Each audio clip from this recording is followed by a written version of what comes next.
Hi friends, welcome back to the Joy Channel. I am your life coach Heidi B, and today we are reviewing, as part of our Joy Jam series, we are going to review a book that I just read. It is absolutely incredible. It is by this beauty, Miss Mel Robbins, and it is called The High Five Habit. I was absolutely blown away with the number of simple steps and tidbit takeaways that I received in reading this book. Now, I've done years and years and years of self-development, gone through my coaching certification, and she did an amazing job sharing new information and then validating and simplifying some of the information that I had passed and previously learned.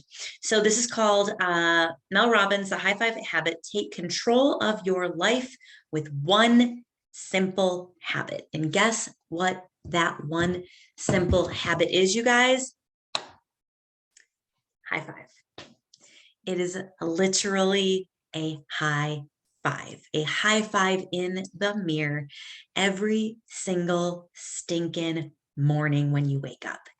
I've been practicing this habit and it is slowly shifting my beingness in a way that I thought, I'm pretty good with myself. I don't know that I need this high five, but just these small rituals every single day really restructure and rewire our belief system just by integrating a bunch of simple steps. So I'm going to share my highlights from the book. If you haven't read the book yet, or you're considering reading the book, there are some spoiler alerts coming up, but mostly they're just highlights. So even though you hear me say them, that shouldn't deter you from reading the book, because there are a million things that I'm not going to talk about that are in this book, or the simple things that I'm going to share with you can be elaborated on in very solid depth after this review. So I really encourage you guys to read this book. It's just really a game changer. And the first thing is that a high five in the morning is basically what she calls it is it's a series of simple promises. This is a space for really telling yourself that you're going to stay true to your word, that the things that you believe and the things that you want to create for yourself, you're going to move them forward. So each promise that she talks about in the book is backed by research. Much of it is backed by science. It's super easy. It feels good. It creates a series of small wins that send you into your day just ready to really go after it. Remember, I'm a huge fan of morning routines. I feel like I'm the morning routine queen when it comes to talking about this, but really starting your day off with this powerful habit will be a game changer.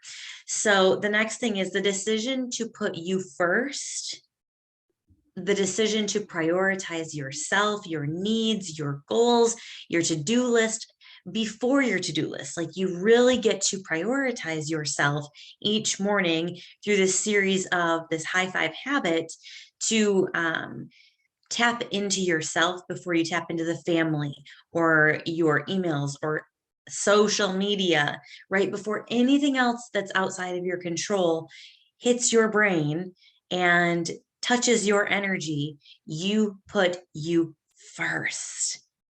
That's one of the first promises, right? So one of the things that she shares is that it's critical to get up when your alarm rings. I've been doing this ever since I read this in the book a couple of weeks ago. And I would say of almost all of the things that she shared, this has been a biggie. This has been a biggie. If you're just always hitting snooze, you're basically telling your mind that you won't do what you'll say that you'll do, right? And that really messes up the filters in our brain and the view of ourselves. So it's more than just an alarm, it's a promise. It's a promise that says that I am going to follow through. I'm going to set the time that's the truth. This is really key. I'm going to set the time that's the truth for me so that it doesn't feel like an obligation. That alarm is actually an opportunity for me to set the tone for the day, an opportunity to honor that prioritization of myself and make things matter for me. So that, again, that's probably the number one of the biggest takeaways that I've personally shifted, and it's really made a difference. You get to pick the time, you're in charge. So that means when that alarm rings, you've actually honored the sleep time that you needed to go to bed, and you've honored the time that you get to wake up. The high five in the mirror part feels kind of awkward in the beginning, right? This is literally what you're doing. High five, like, you got this. I believe in you. I love you. You're amazing. Go get it. Go get it. Right? It sounds simple, but the reason why a lot of times we struggle with doing simple habits that actually make monumental changes in our day is because we don't feel like we deserve it. So if you're not going to try the habit on for size, try it for 1 week, just 1 week. Try it for 5 days. You've got high five, 5 fingers, 5 days, right? On one hand. And consistency is the key. Notice how you're feeling when you do it. And just know that deep down, if you feel funny doing it or you don't want to do it, it's because you don't actually believe that you deserve it. And you do. You deserve to live out your desires. You deserve to be celebrated. You deserve to be validated. You deserve to believe in yourself, all these things. It's a self-celebration in the mirror. And if you continue to practice, it feels significantly different in your body. The next thing that she says is, so we're not going to press snooze anymore. We're going to honor the alarm. We're going to do the high five in the mirror. And the next one she says is put your exercise clothes on. She doesn't say go get your exercise done, because we all know that moving our bodies makes us feel better, makes our minds operate differently, makes our physical bodies stronger. But she said that sometimes that's too big of an ask. So the only ask is that every night, every single night, I do this as well, you put your workout clothes and your workout shoes, you set them out. You set them out and you set yourself up for putting them on. And that's as far as you're going to take it.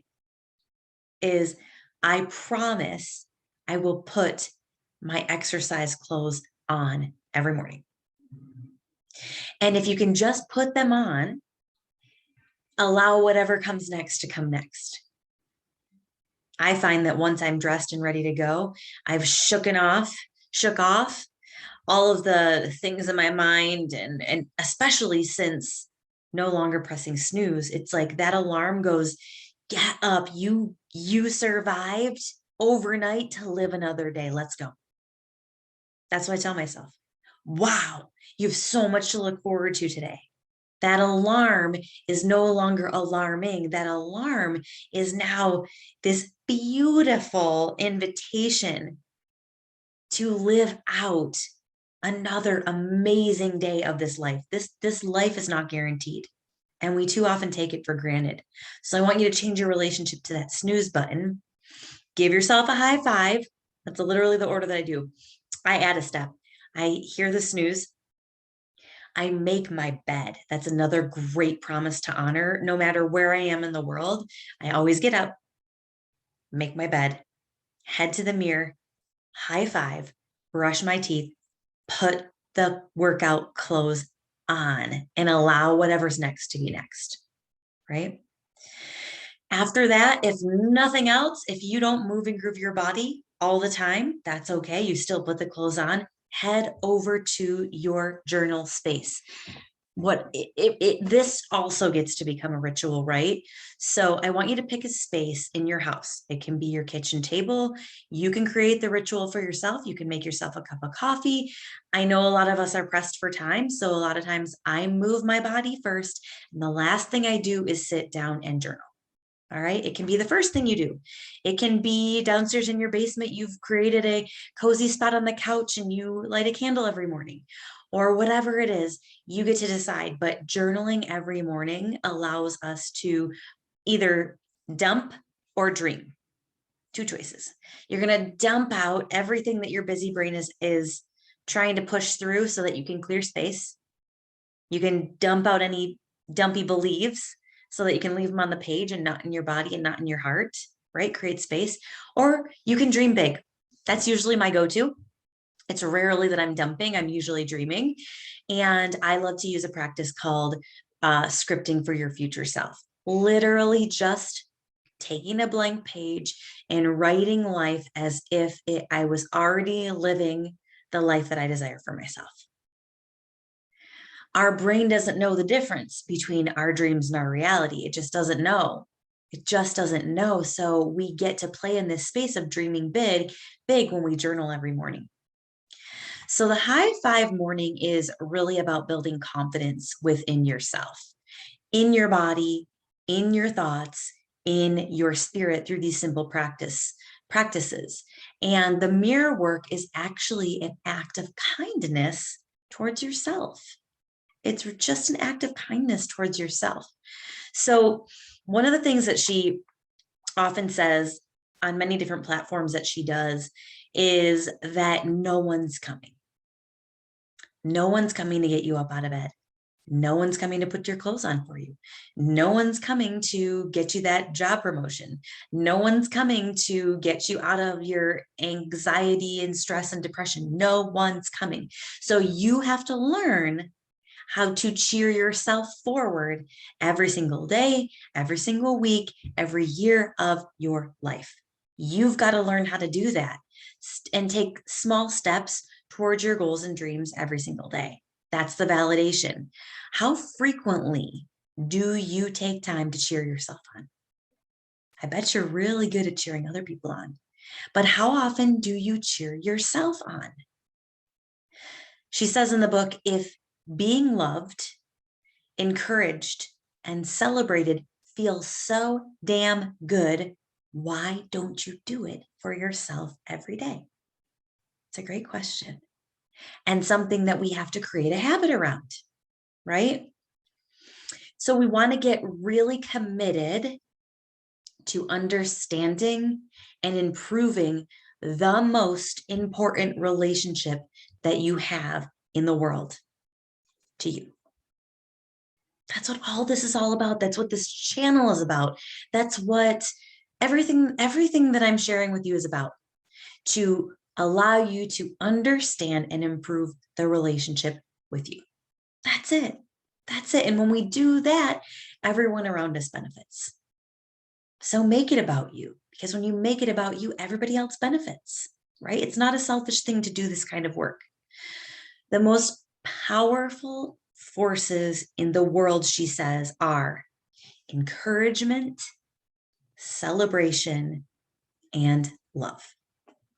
And that's a lot of times what this high five practice is. There's a mantra that she uses in this book that is a beautiful, beautiful mantra. And she uses it because so oftentimes, not so often, every time our body is in a state of fight or flight, when it's in a state of stress, when it's in a state of anxiety, when it's a state of pressure, it's impossible to get grounded. It's impossible. So we have to actually activate this really long nerve in our body called the vagus nerve. This is why the breath work that I bring to you on breath break days is super important, because it gets us grounded and it takes us out of this scarcity, out of this scared, out of this fear, and drops us into the truth and reality in present time. And so what we want to do is allow ourselves to get our bodies into that space. So we need to activate the vagus nerve, oftentimes using breath work, meditation, things like that. And then she offers up a mantra that is, I am safe, I am okay, I am loved. And what you want to do is put both hands over your heart, because that allows you to get connected right into the body and lets the vagus nerve know that you're right here. right here. It's connected to all of the parts. So you want to close your eyes and say, I am safe. I am okay. I am loved. I am safe. I am okay. I am loved. And really feel the difference. A lot of times I like to take that mantra and add breath work to it. So I am safe. I am okay. I am loved. And repeating it a few times, it's a really, really beautiful mantra. So the daily high five in the mirror is really to tell yourself, I love you. I believe in you. You've got this. Let's freaking go. Let's freaking go. Remember, it's your job to cheer yourself on. Think of a sports team. They're always freaking high-fiving themselves, high-fiving each other, high-fiving people all around. Why? Because there's a message in that transfer of energy. When you high-five someone, they're literally telling you so many things that your soul needs to hear without even saying a word. Without even saying a word. One of the things that she shares is when you don't feel like it, but you know it's something that's for you, do it anyways. Do it anyways. We have to take action, especially when you don't feel like it, because that is when we break the barrier and create trust. That's when that's when we create trust. So don't wait until you feel like it, or you're going to inevitably delay your desires. We've talked about that a little bit before. It's okay to be uncomfortable. In fact, it's necessary for growth, shifts, and change. Discomfort is totally necessary for transformation. So anytime you feel uncomfortable, just say to yourself, I'm changing, I'm changing, I'm changing. This is good for me. Discomfort is necessary for change. She offers up another tip called 5, 4, 3, 2, 1, go. Don't give your brain time to get involved. That's where a lot of the hesitation and railroading comes in. So when something comes up and you know that it's for you, say 5, 4, 3, 2, 1, go. Take action on the go. 5, 4, 3, 2, 1, go. A lot of times I've been practicing this actually in the gym because the trainer will call out different moves and things like that. And I'm like, oh gosh, I don't want to do burpees or blah, blah, blah, blah, blah. Your brain is so powerful in trying to deter you from all the things that are for you, right? Because we've conditioned ourselves in this way. So I've been practicing 5, 4, 3, 2, 1, go. And actually I get to 5, 4, 5, 4, and that's it. And I go 5, 4, go. 5, go. Because if we don't allow our brains to sit there and think about it and stew on it, the longer we stew in it, the more we stew, the more stories we brew. I just made that up. The more we stew, the more stories we brew. And you just got this big cauldron of stories, and it's this potion that's poisonous. All right. So don't allow the stories to brew. You deserve better than that. She talks a little bit about manifestation in here. And I love, love, love, love, love, love, love that she she goes a step further and she says, this is where people mess up manifestation. A lot of times people say in manifestation, hey, just sit and visualize yourself crossing the finish line. Just cross the finish line. But she says that that is beautiful, and where the magic happens in manifestation is actually visualizing the steps on the way there that are hard, that make you want to quit. So for instance, if you're training for a marathon, you actually want to visualize your shoelaces coming undone. You want to visualize the heat being so hot that you feel like you can barely move another step. You want to visualize all these hard things that make you want to quit, so that when you're actually in the moment, and if any of those things were to happen, you have already figured out how to visualize moving yourself through that moment, continuing to move, continuing to go, continuing to visualize the aches, the pains, the roadblocks that could get in your way, and how you'll take your next best step, how you'll continue to go. And I just thought that was so freaking cool. Visualize preparing for the journey is how she puts it. Visualize preparing for the journey, not just the finish line, not just the end game, not just the end goal, right? So another cool tool was, she said, choose a shape and allow it to pop up everywhere. We kind of do this in joy spotting, which I taught you how to do in another lesson. But she says, look for hearts everywhere. What will hearts represent for you? So she says, once you've decided, it's kind of like buying a new car. And before you didn't see any yellow cars. Say you bought a yellow car. Before you didn't see one. Now everybody's just suddenly driving a yellow car around you. It's true. It's happened to me many, many times. It doesn't matter what kind of car or what color car, it just pops up everywhere. Same thing goes true for your visualizations. So you want to pick, let's say, a heart, and what's that heart going to represent for you? Maybe it's going to represent I'm supported.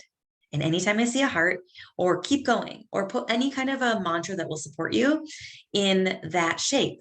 And so when you see the heart, you're going to say, oh, I'm supported. Oh, keep going. Or whatever it is. I am loved. I am enough. I believe in myself.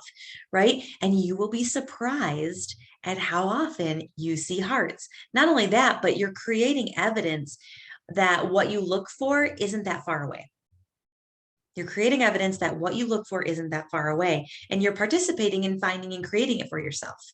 So that simple task of looking for hearts or going joy spotting is actually preparing you for the bigger things in life that you actually want for yourself. If I can see that everywhere, wow, all the things that I actually want for myself in the big dreams that I wrote about in the morning, those can come true too. See how it starts with the small steps and trickles in? Yeah. So it's important to know that whatever you think over and over and over becomes your default subconscious belief. That's why a lot of us feel stuck as we age, because we have decided to not acknowledge or become aware of all the subconscious beliefs that we had when we were younger that no longer serve us. So we have to be aware of what we're actually choosing to focus on and believe. There's a quote in her book that I love so much. It says, you can't change what happened, but you can choose and change what happens next. Life's going to throw shitstorms at you. It really is. And you can't change it. You can't change it. We're not in control.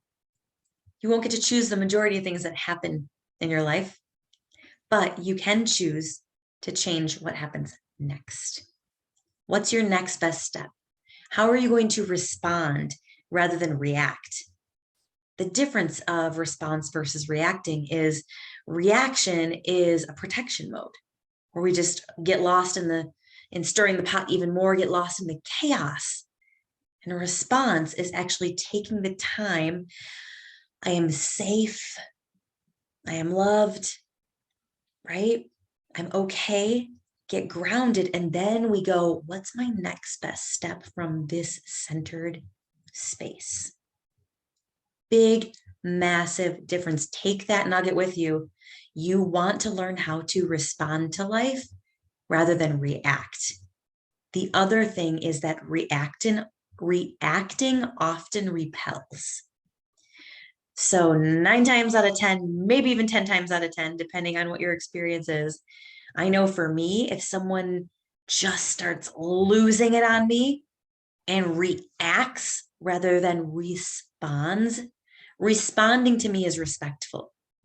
Reacting is like, I'm going to reject it all day long.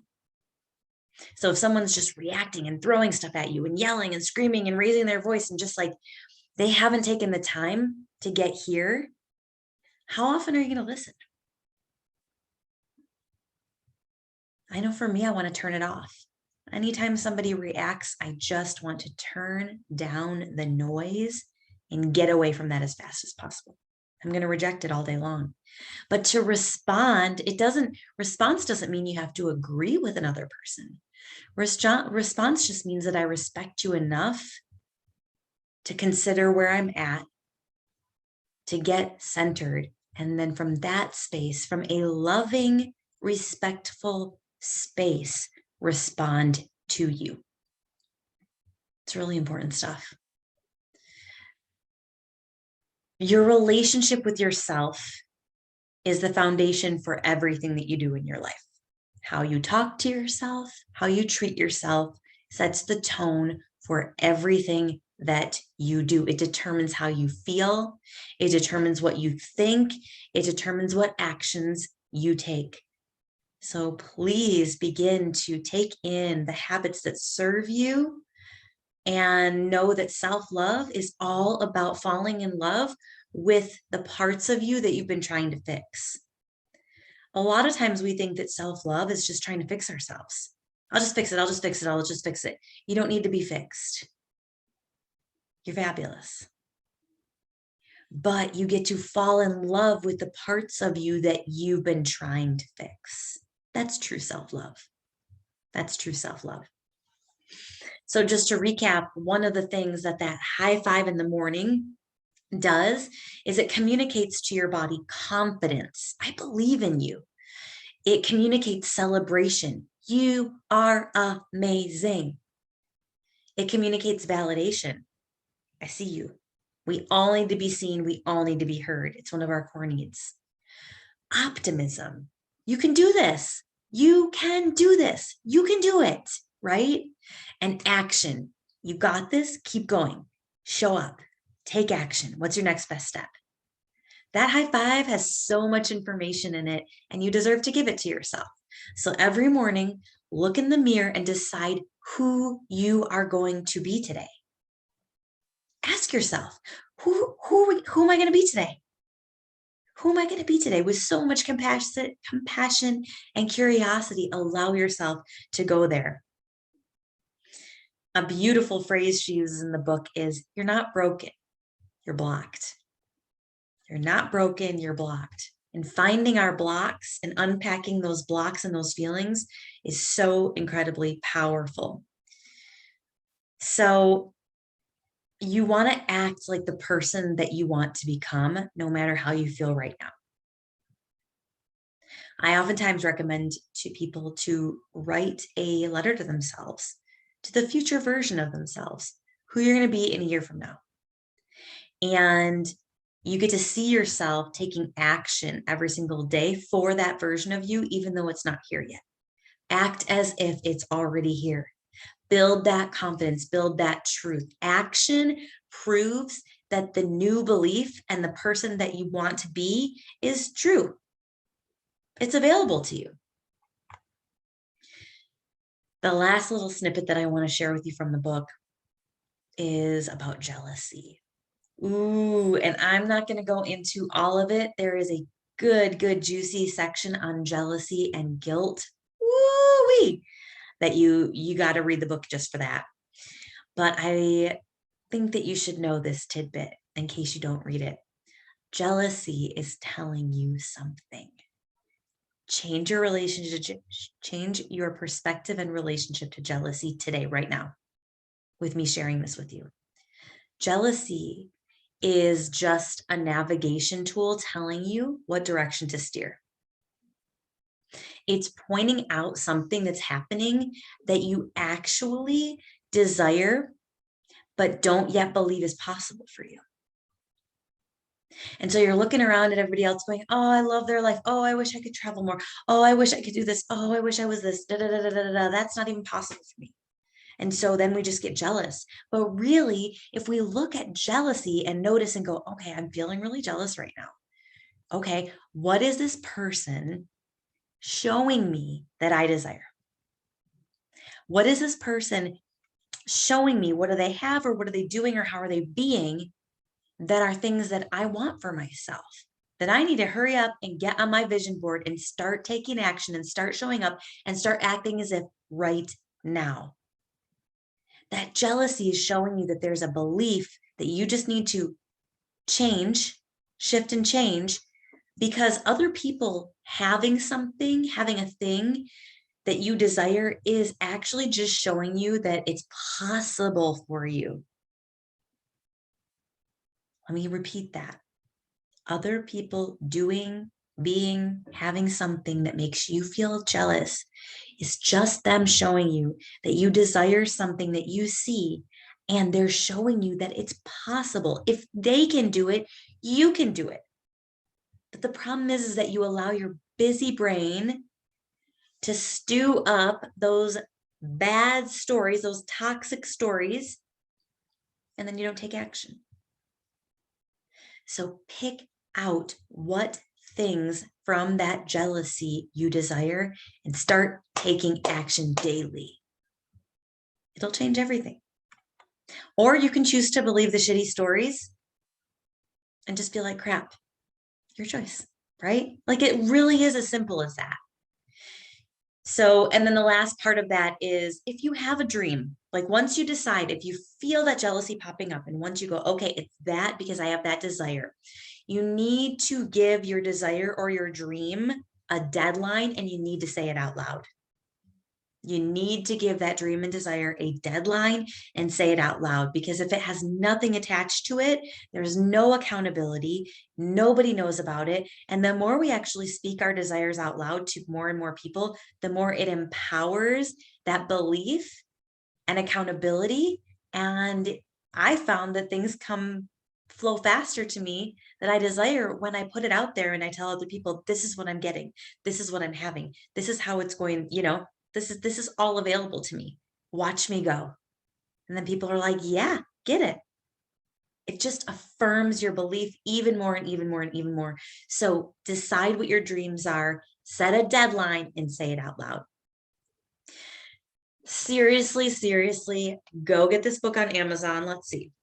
It's $25 on Amazon. I believe there's an audio version as well. I love to get a hard copy because I like to highlight. If you like to highlight, get the book. It's so worth it. It's actually one that will stay on my bookshelves for a very long time. I have about 5-6 books that I keep and I reread occasionally because they're so powerful. This book is extremely powerful. And if you've been feeling stuck or struggling or just kind of want to crank up life a notch, get this book and give yourself permission to do the things that feel uncomfortable or maybe silly or, oh, that's not going to do anything. Try to high five yourself every single day for a while and just see what happens. The worst that can happen is everything stays the same, and it likely won't. So I hope you enjoyed my review of The High Five Habit by Mel Robbins. If you liked this, drop a comment below. If you read the book, drop a comment below. You can always message me on Instagram. Go out into the world, shine your light bright, and live a limitless life. See you soon.